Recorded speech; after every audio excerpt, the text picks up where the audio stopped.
Mr. Speaker, I beg to move the motion on the order paper in my name and those of my right honourable friends.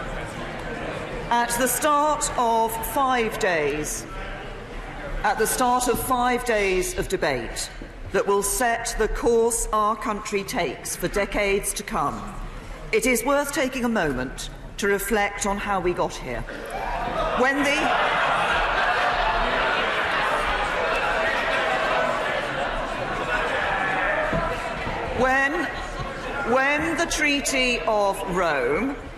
the Treaty of Rome was signed in 1957, the United Kingdom stood apart. It was 15 years later, at the third attempt, that we joined what was then the European Economic Community. Ever since then, our membership has been a contested matter.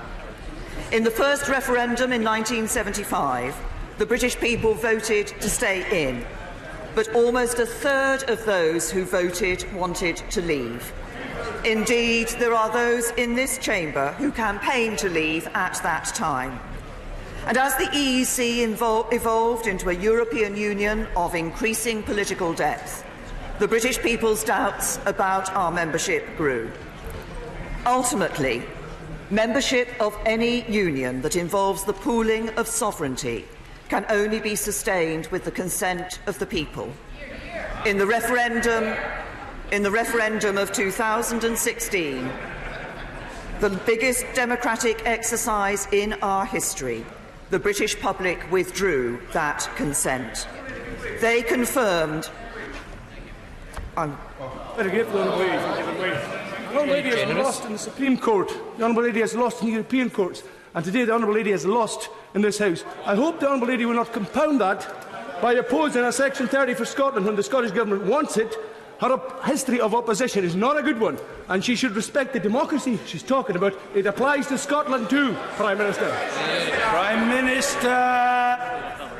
Well, can I say to the honourable gentleman that, as I said, I've just referred to the fact that membership of any union that involves the pooling of sovereignty can only be sustained with the consent of the people. In 2016, that consent was withdrawn by the British public in relation to our membership of the European Union. In 2014, when the people of Scotland were asked whether to remain in the United Kingdom, they voted to stay in the United Kingdom.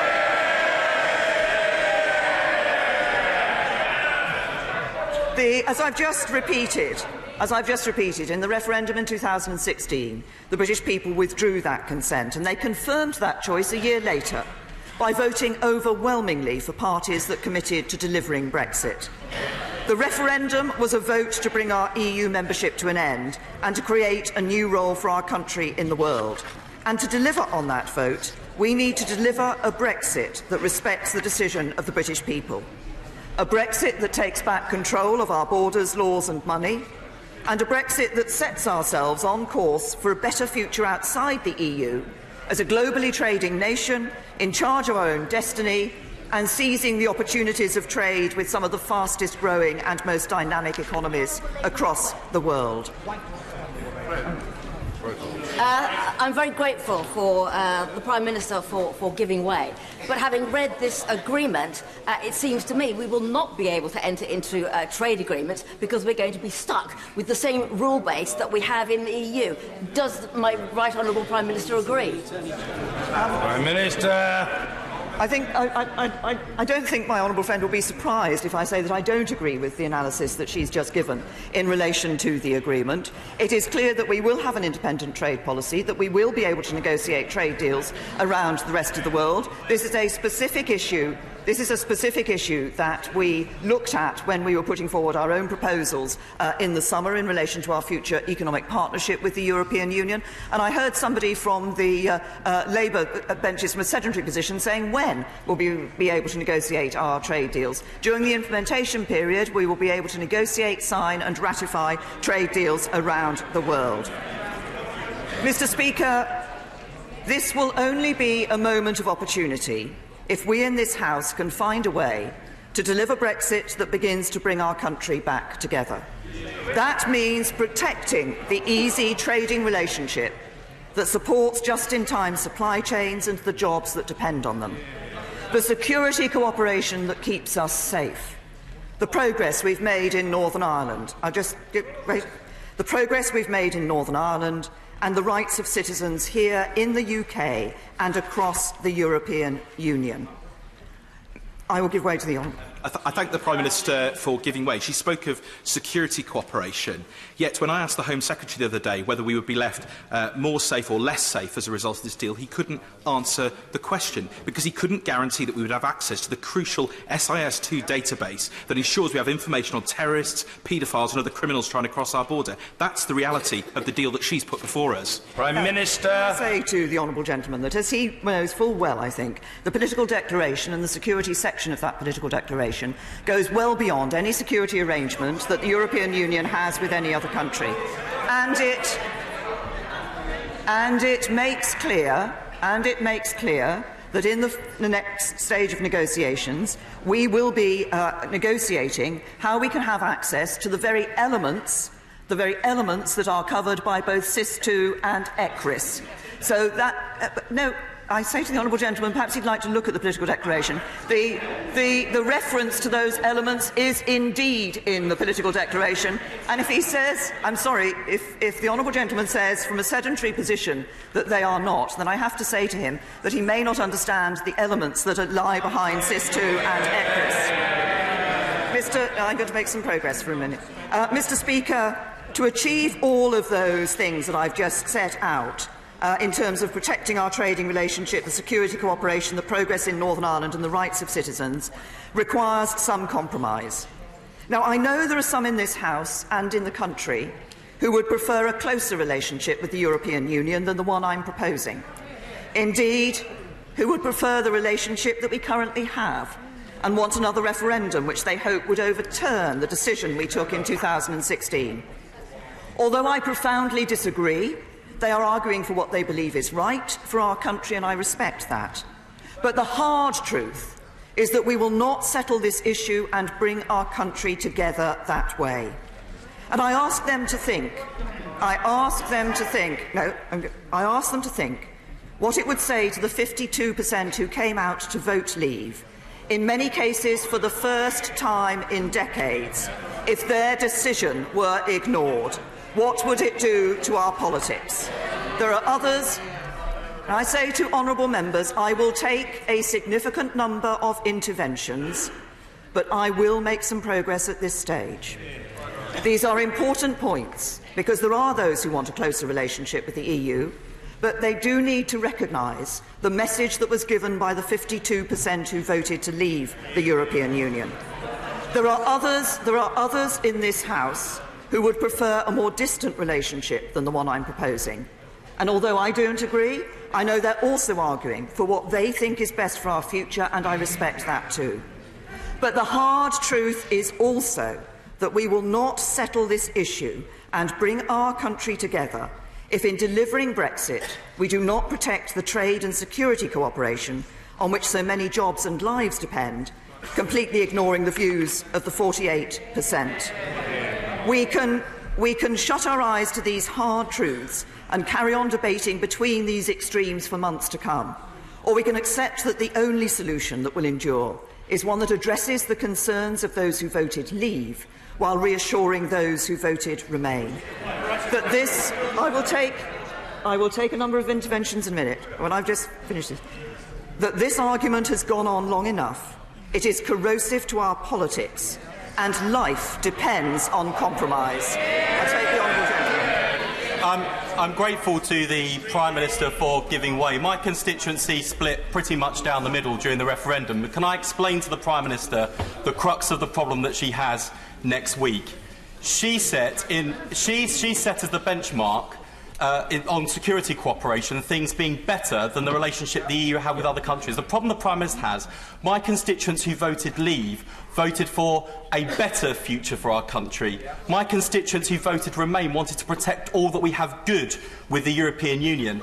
With the deal she's negotiated, she's brought those two groups together, but against her deal. I say to the honourable gentleman is what this deal that I have negotiated does is provides that good security cooperation while protecting the jobs that depend on that trade relationship with the European Union.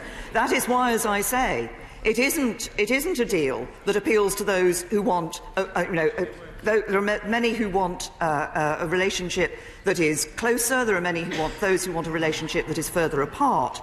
What I believe is important is that we respect the views of those who voted leave and deliver Brexit, but we also recognise that we do need to protect the trading relationship and ensure that we protect the jobs that rely on that trading relationship with the European Union for the future. I'll give way to my... I'm very grateful for giving way. If Parliament does not support her deal, what would she say is the most likely outcome? No deal or no Brexit? Can I say to my honourable friend, I'm going to come on to reference the problems if Parliament doesn't support this deal in a little later in my speech, if he will wait for that. I give way to the honourable lady. Prime Minister for giving way, and absolutely agree with her that we need to start coming together as a country once this process is over. But doesn't she also agree that if she is so convinced that her deal and political agreement are what the British people voted for, then she should have confidence to go back and ask them to verify if it is something that they support? Prime Minister. Can I say to the honourable lady that, as I have said in this chamber before, I think it is very important that all of us in this House recognise what this Parliament did. This Parliament overwhelmingly voted to give the choice of membership of the European Union to the British people. The people voted. They voted to leave. I believe it is incumbent on us to deliver that Brexit, and I believe it is a matter for trust in politicians and in this House that we do indeed deliver on that Brexit. I'll give way to my right honourable friend, then I'll give way. Can I ask my right honourable friend, is the details within the deal that she has agreed will ensure that the inward investment that we've received in this country, which has led to many hundreds of thousands of jobs, particularly in the automotive industry, will have the same access to markets that they presently have? Prime Minister. Can I say to my right honourable friend, that is absolutely what underpinned the proposal we put forward in the summer. It is what underpins the ambitious trade relationship that is identified in the political declaration, ensuring that people can invest in this country with confidence. And reference was made earlier to people voting for a brighter future for this country. We can deliver that brighter future for this country with a deal that delivers a good relationship with Europe, but also enables us to have those other trade deals around the rest of the world as well. I'll give way to my honourable friend. I'm very grateful to my right honourable friend for giving way. She has courageously and consistently said that there will be no second referendum. Would she agree that a second referendum would reopen all the wounds within families, and above all, it would put the Union itself in jeopardy? Prime Minister. Can I say to my right honourable friend that I do indeed agree with him? I think a second referendum would exacerbate division in our country and would not bring our country back together again. Now, I will give way to the honourable lady, and then I will make some progress. The Prime Minister for giving way. The Prime Minister has repeatedly referenced the 52% who voted to leave, but I'm still confused as to why she is not willing to take any cognizance of the fact that electoral law has been broken and therefore the result of the referendum cannot be trusted. Otherwise, we may as well abolish electoral law altogether. Will the Prime Minister not at least respond to the findings of the Electoral Commission? Prime Minister. The Electoral Commission still says that they believe that it was a fair poll, and I believe that we should abide by the result of that poll and deliver for the people of this country. Mr. Speaker, we can choose to settle this issue now. I've said I'll make some progress, and then I will be generous in my acceptance of interventions. Mr. Speaker, we can choose to settle this issue now by backing the deal in this motion, a deal that delivers Brexit and a new partnership with the European Union, a deal that delivers for the whole United Kingdom, a deal that begins to bring our country back together again. I'll give way.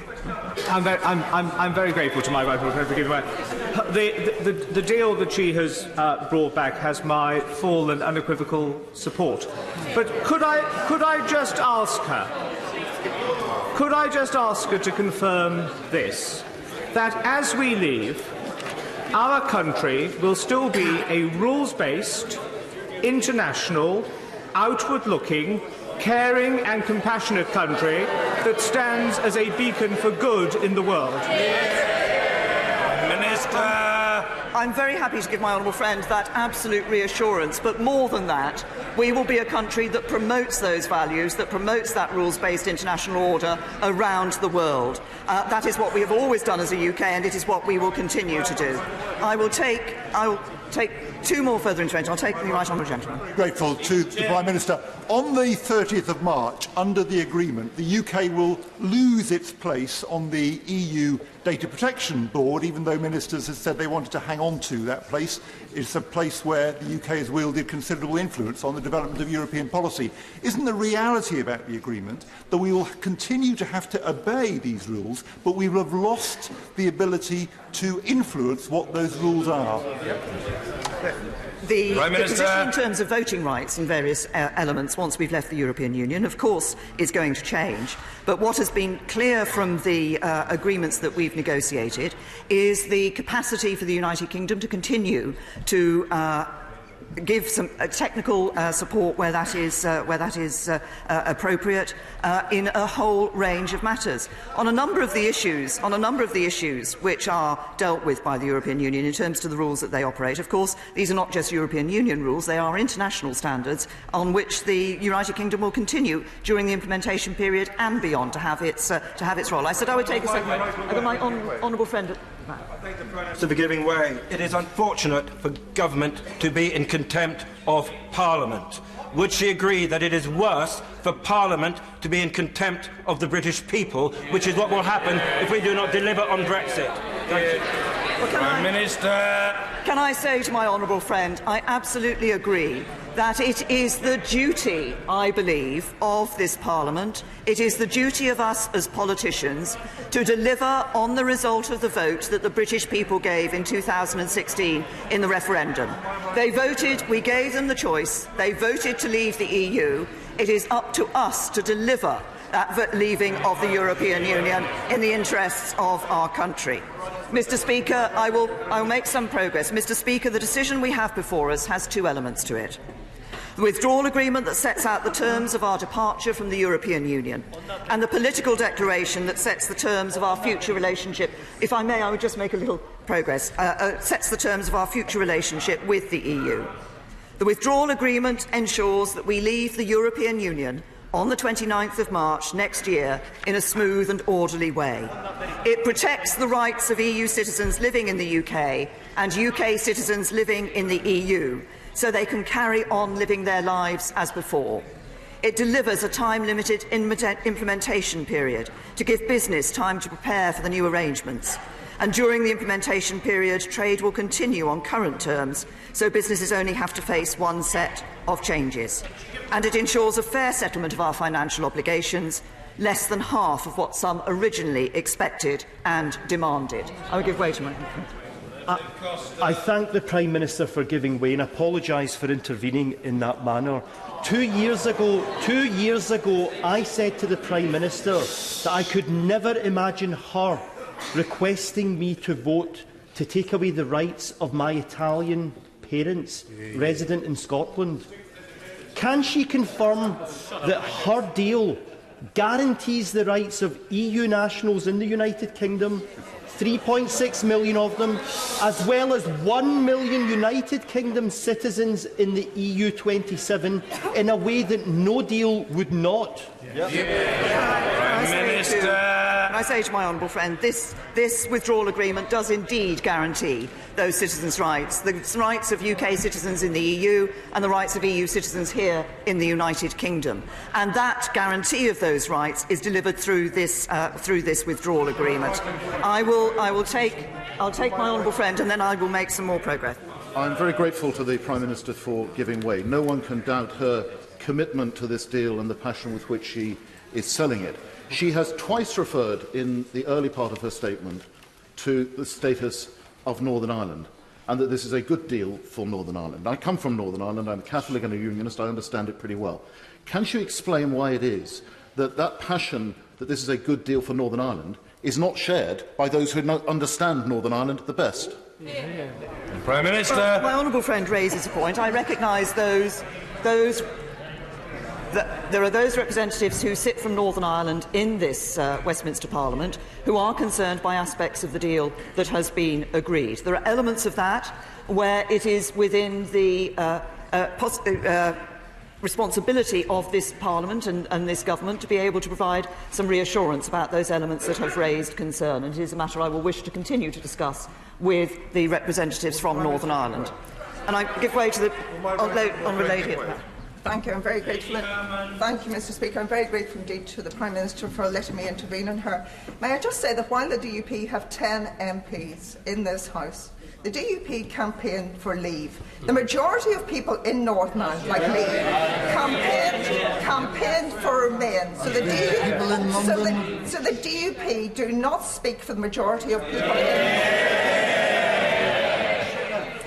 I can reassure the Prime Minister that her withdrawal agreement has considerable support in Northern Ireland, particularly amongst farmers, businesses and fishermen.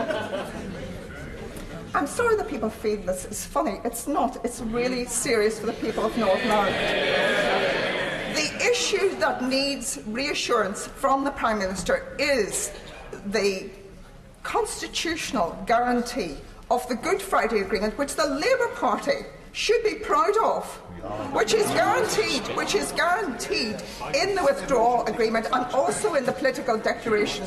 Why the Labour Party choose to vote against it beats me, but would the Prime Minister please give a constitutional assurance to the people of Northern Ireland that nothing in this deal threatens the consent principle or the constitutional status as guaranteed in the Belfast Agreement? Can I say to the honourable lady, I am very happy to give that absolute assurance to her. This is an issue that we have kept through from the... It was referenced in the December joint report, it's in the withdrawal agreement, it's clear in the political declaration. Nothing we will do in this relationship, in this deal that we're determining with the European Union, will affect that position. We will continue to uphold the Belfast Agreement.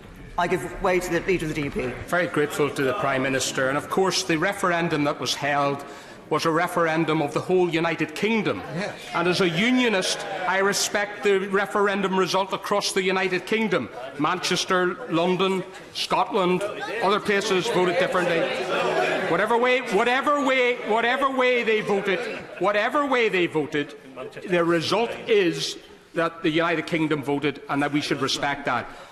Can I ask the Prime Minister, obviously in terms of the views of Northern Ireland, I'm quite happy to put it to a test any time. We will happily go to the electorate and put our views to the people if needs be, and I'm quite certain that we would be returned in greater numbers than we are today. So I'm quite happy to take on the challenge that has been put down. But can I ask the Prime Minister, in terms of guaranteeing Northern Ireland's position, she will remember that in paragraph 50 of the joint report that we spent 4 days negotiating, there were guarantees given to Northern Ireland. Never mind the words that have been said in this House today. It was actually in the text. Why has that been deleted? Why has she not kept that in the withdrawal agreement? Why has it not been translated? And that is what we have a problem with. Words are good. It's the legal text, it's what's in the agreement that matters. Can I say to the right honourable gentleman that he's absolutely right, of course, that there was that reference to the consent of the Northern Ireland institutions in relation to any potential new regulatory differences between Great Britain and Northern Ireland.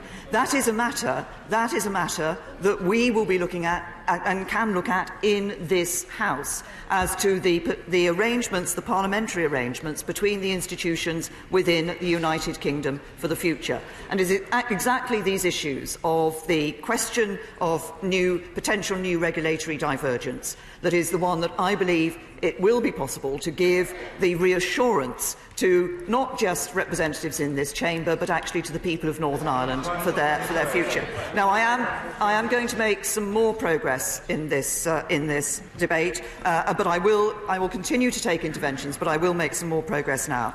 Mr. Speaker, the withdrawal agreement also ensures a fair settlement of our financial obligations, as I said, but I do want to turn to the most contentious element of the withdrawal agreement. Perhaps it was a neat segue, my last intervention being from the Right Honourable Gentleman, because I want to turn to the Northern Ireland Protocol. It's important to remember, I think, what is at the heart of the Protocol. It is our commitment to the people of Northern Ireland. It's about saying that whatever happens as we leave the European Union, as I have just said to the Honourable Lady, we will honour the Belfast Agreement. That the hard-won peace that has inspired the world and the detailed arrangements that have delivered and sustained it will not be lost. That the people of Northern Ireland and Ireland will be able to carry on living their lives as before. And to deliver that, we need a solution in the future partnership which ensures there's no hard border between Northern Ireland and Ireland. Both the UK and the EU are fully committed to having our future relationship in place by the 1st of January 2021. But there is still the possibility that it is not ready before the end of the implementation period. So the only way to absolutely guarantee no hard border on the island of Ireland at the end of the implementation period is to have a backstop in the withdrawal agreement as a last resort insurance policy. Let's be clear, Mr. Speaker, this is true not just for the deal we have negotiated.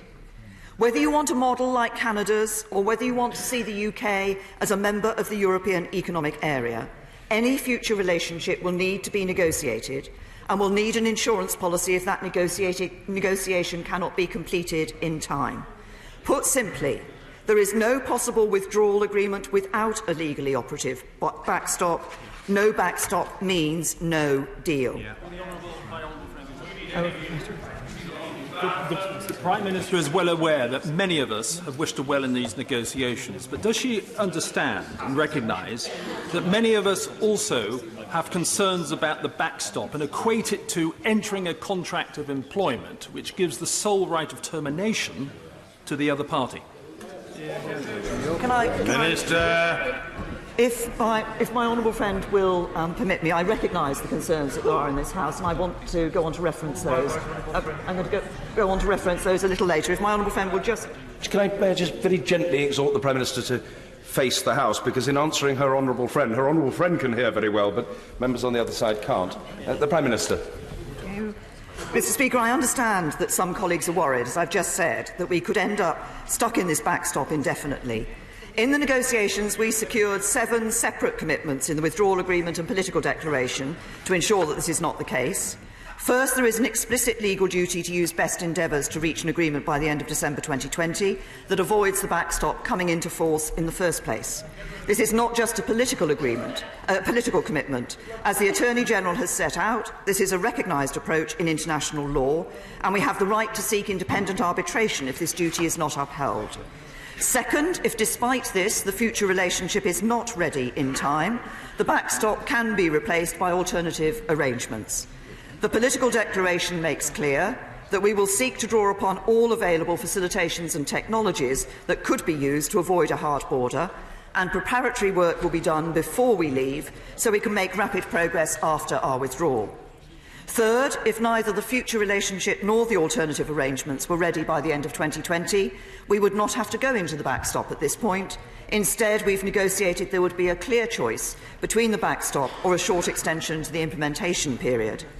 Fourth, if we do not go into the backstop, the legal text is explicit that it should be temporary and that the Article 50 legal base cannot provide for a permanent relationship. Fifth, if the backstop is no longer necessary to avoid a hard border, we have the right to trigger a review through the Joint Committee. Sixth, as a result of the changes we've negotiated, there is an explicit termination clause which allows the backstop to be turned off. And finally, the legal text is now clear that once the backstop has been superseded, it will cease to apply. So if a future Parliament decided to move from an initially deep trade relationship to a looser one, the backstop could not return. But rather, I will give. Wait a moment. most grateful to the Prime Minister for giving way, and she is indeed being very generous in giving way to a lot of people. Mr. Speaker, what I would say is that as far as the backstop is concerned, we are told that the EU do not wish to exercise it. Ireland does not wish to exercise it, and certainly the United Kingdom does not wish to exercise it. Is it therefore not a case that this is not a matter of renegotiating the withdrawal agreement, but actually a matter of the European Union showing goodwill and good faith towards the United Kingdom by allowing us one additional line in the withdrawal agreement? Words to the effect that, in the event of the backstop being triggered, the United Kingdom can, say, at 3 months' notice, leave the customs union. To allow that one line would show enormous good faith and goodwill on the part of the EU and nothing else. Prime Minister. Can I say to my honourable friend, I recognise the degree of concern that there is about this issue. I'm going to want to speak about it in my speech further. The withdrawal agreement has been negotiated. It is clear from the European Union that this is the deal. And I just ask those colleagues who wish to reopen the withdrawal agreement to recognise that were the withdrawal agreement to be reopened, it would not simply be a question of what the United Kingdom then wanted to change. It would also be a question of enabling others to change elements of that withdrawal agreement. And given the rigorous fight that we had in the negotiations to ensure that there were certain elements that were in the interests of the United Kingdom, notably around fisheries and other issues too, I caution honourable members that not only does the EU make clear that the withdrawal agreement cannot be opened, and we have agreed the deal, and the deal is there, but it is not the one-way street that perhaps honourable members would wish it to be. But I will come on to reference the wider issue. If I could finish this point, maybe it might respond to some of the comments, because I think rather than focus on the legal mechanisms, we now have to avoid the backstop and ensure that if it's used, it's only temporary. I think the real question the House needs to ask itself is whether it's in the EU's interest for the backstop to be used, and if it is used, for it to endure. And their original proposal for the backstop would have split the UK into 2 customs territories and given only Northern Ireland tariff-free access to their market. It barely changed their orthodoxy. It was wholly unacceptable to us. But the backstop we've succeeded in negotiating no longer splits the UK into 2 customs territories. It gives the whole UK tariff-free access to their market without free movement of people, without any financial contribution, without having to follow most of the level playing field rules, and without allowing them any access to our waters. So the backstop is not a trick to trap us in the EU. It actually gives us some important benefits of access to the EU's market without many of the obligations. And that is something the EU will want to let happen, let alone persist for a long time. But I do know, and I recognise, and as has been clear from the contributions that have been made by honourable friends, that there are members of this House who remain concerned. I have listened to those concerns. I want us to consider how we could go further, and I will be continuing to meet colleagues to find an acceptable solution. Grateful to the Prime Minister for giving way. As she confronts the inevitable contradictions at the heart of this process on behalf of the nation, is it not worth remembering that the vast majority of members, including on the benches opposite, voted to trigger Article 50 and voted for the referendum in the first place? And could I remind her that out amongst the country, her commitment to trying to pursue this is hugely admired. Given that this issue divides all parties in this House, indeed on this side it even divides the factions, would it not be sensible next week, as Parliament begins to take back control, to consider a free vote? Prime Minister. Can I say to my honourable friend, first of all, I think it is important that all honourable members of this House remember not only that this House overwhelmingly gave the decision on whether or not to leave the European Union to the people in the referendum. That was an overwhelming vote of this House. That this House also voted by a significant majority to trigger Article 50, to continue that process of leaving the European Union. And as I said in my remarks earlier, the fact that at the general election last year, I think about 80% of the vote went to parties who had in their manifesto a solid commitment to deliver on the Brexit vote. And I think we should all remember that when it comes to voting in the motion next week. Mr. Speaker, I will give way to my honourable friend who's been trying valiantly for some time, and then I will make some progress. Very grateful to the Prime Minister for giving way. Yesterday we tried to ask the Attorney General for his legal advice as to how much of the £39 billion that we were going to hand over were we legally, contractually obliged to do so. He refused to give us a specific figure. Would the Prime Minister now give that specific figure? Because when we're going to be handing over £39 billion to the European Union when we're facing shortages in our own constituencies. Can I say to my honourable friend, there are different elements to the £39 billion in terms of the liabilities that they refer to. Of course, roughly £20 billion of that sum of money is in relation to the payments that will be made during the implementation period, which is actually about ensuring that we have the smooth and orderly exit that is good for businesses. There are other, obviously, liabilities within that where it is determined that we have legal obligations. But as I say, that part of the money, and it's 34 to 39 billion, everybody quotes the higher figure, but it's 34 to 39 billion, within that range that the final figure will come. Mr. Speaker, and I say to honourable members that I recognise we have 5 days of debate, but actually I think honourable members will want to contribute in today's debate as well, so I will make some progress. But the second part of this deal is the political declaration. Now, this is a detailed set of instructions to negotiators that will be used to deliver a legal agreement on an ambitious future relationship for after we have left. And I know that there are some members who worry that the political declaration is not already legally binding. It cannot be a legal agreement at this stage because the EU cannot legally agree a future relationship with us until we are a non-member state. But through the negotiations, we have ensured that we have the framework for an ambitious new economic and security partnership that is absolutely in our national interest. At the outset, the EU said we would have a binary choice, Norway or Canada. The political declaration concedes that there is a spectrum and we will have an unprecedented economic relationship that no other major economy has. The EU also said we couldn't share security capabilities as a non-member state outside of free movement and outside of the Schengen area. But we have secured the broadest security partnership in the EU's history.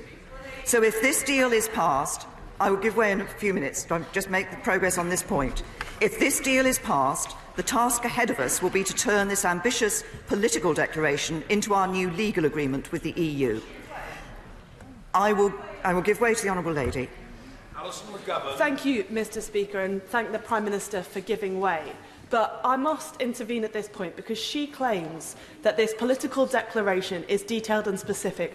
But if that was the case, why would the Treasury Select Committee told today that it wasn't even possible to produce an analysis from an economic perspective of this document because it simply wasn't specific enough? The economic analysis that was produced by the government last week was very clear that because the political declaration has within it a spectrum where the balance of obligations in relation to the rights of access, balance of obligations on checks at the border in relation to market access has to be addressed. It's very clear that that's going to be ambitious, and we will continue to work for frictionless trade, which is indeed what was put forward in the White Paper in the summer.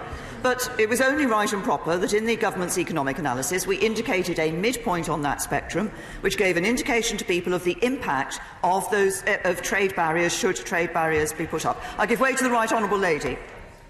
Prime Minister for giving way. She is being very generous. But does she not understand that by overclaiming what is in the political declaration, she is undermining trust, and she is asking for our trust in her and in the EU to determine what will happen in future because so little is resolved. Yeah. So not only on the spectrum on the economics, but also on the security issues she is overclaiming. She suggested to my honourable friend that she had effectively secured agreement to SIS 2. She knows she has not because she tried to get it. Paragraph 87 does not say SIS 2. Instead, what it simply refers to is the parties will consider the arrangements, and if we are lucky, we will get something that approximates. That is not the same as SIS 2, and she knows it. Will she be straight with the country and with Parliament about the political declaration?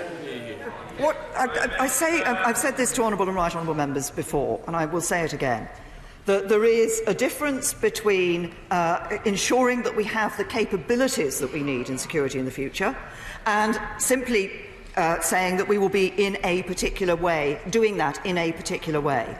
What paragraph 87 makes clear is the intent to have exchange of information on wanted or missing persons and objects and of criminal records with a view to delivering capabilities, that is, insofar as it is technically and legally possible and considered necessary and in both parties' interests, approximate those enabled by relevant union mechanisms. I have said, no, I'm sorry.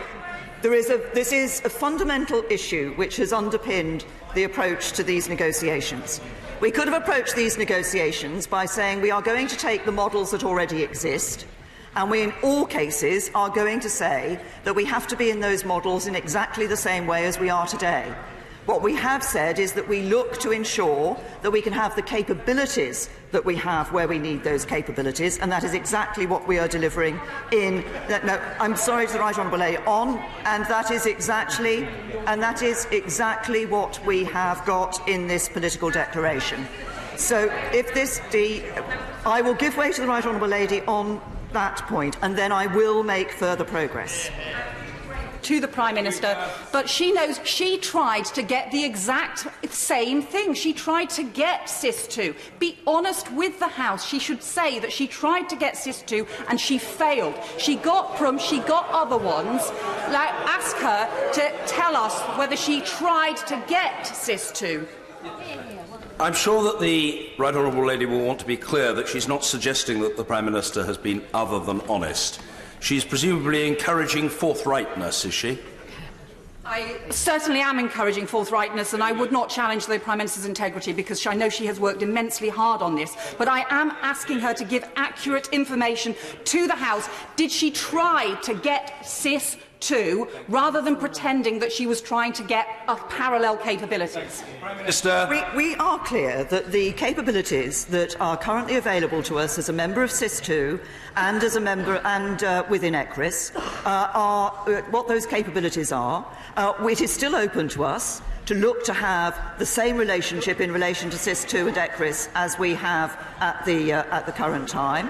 But we want to ensure that it is the capabilities that underpin SIS 2 and ECRIS that we do indeed. And I'm tempted to say to the Right Honourable Lady, she may like to cast her mind back to the time when I was Home Secretary and she was Shadow Home Secretary, when I was standing at this dispatch box moving the motion that ensured that we could rejoin 35 measures on justice and home affairs matters, including SIS 2 and ECRIS, and she was working, I seem to recall, with my honourable friend, the member for North Somerset, to stop the government from rejoining those measures. So, I'm sorry, Mr. Speaker, if this deal is passed,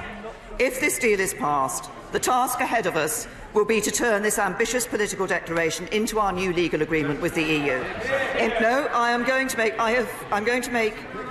I'm going to make more progress.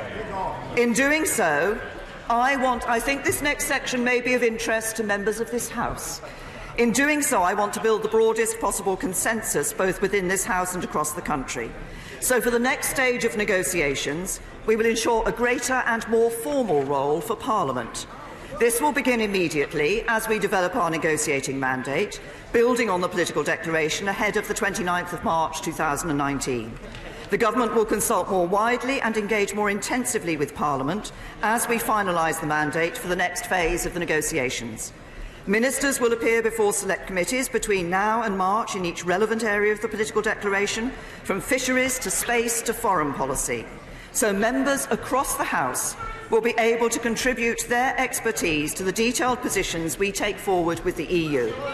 And the whole House will be consulted on the final version of that full mandate. And we will also provide the devolved administrations with a similar degree of detailed engagement. We will undertake targeted engagement with business and civil society to help inform our detailed negotiating positions. Taken together, I'll give way to the Chairman of the Select Committee. Yes. Been extremely generous in giving way. She said a moment ago that the House of Commons would be consulted on the mandate. Exactly. Can she give the House a very simple assurance that the House of Commons will get to vote on whether to approve that mandate or not? Can I say to the right honourable gentleman, the outline of that mandate has already been set, will be set in the political declaration. That is the deal that has been agreed with the European Union.